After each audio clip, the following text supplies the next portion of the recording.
বন্ধুরা, জীবনে ঝুঁকি নিতে শিখুন। যদি আপনি জিতে যান, তবে আপনি জীবনের কাছে যা যা চান সব পাবেন। আর যদি আপনি হেরেও যান, তাহলেও অনেক কিছু শিখতে পারবেন। কখনো বিষণ্ণ হয়ে পড়বেন না।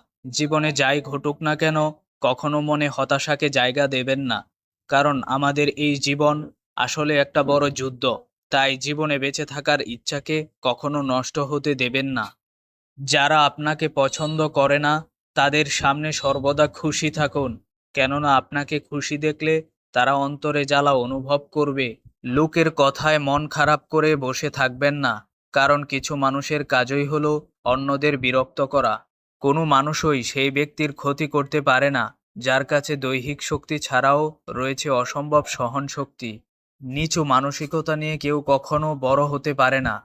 আর ভাঙ্গা মন নিয়ে কেউ সোজা হয়ে দাঁড়াতেও পারে না। একটা কথা সব সময় মনে রাখবেন, আপনার স্বপ্ন আপনাকেই পূরণ করতে হবে। পরিস্থিতি বা সমাজ কোনোটাই আপনার ইচ্ছামতো হবে না।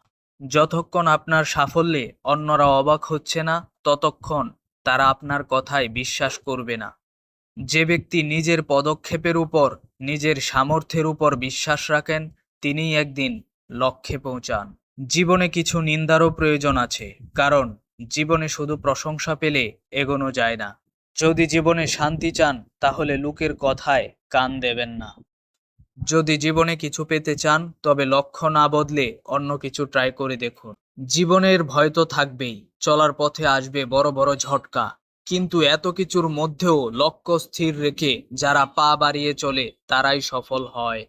জীবনে এগিয়ে চলার লক্ষ্যটাকে কোনো কিছুর বিনিময়ে হারাবেন না। হতেই পারে আপনি জীবনে সবকিছু হারালেন, কিন্তু আবার নতুন করে শুরু করার আশা কখনো হারাবেন না। পরিশ্রমী মানুষদের জীবনেই বিভিন্ন সমস্যা দেখা যায়, কারণ ফাঁকিবাজ মানুষরা তো কখনোই কিছু করার চেষ্টাই করে না। বর্তমানে যে খারাপ সময়ের মধ্য দিয়ে আপনার দিন কাটছে, এটা আপনার সাফল্যের পথের একটা সিঁড়ি।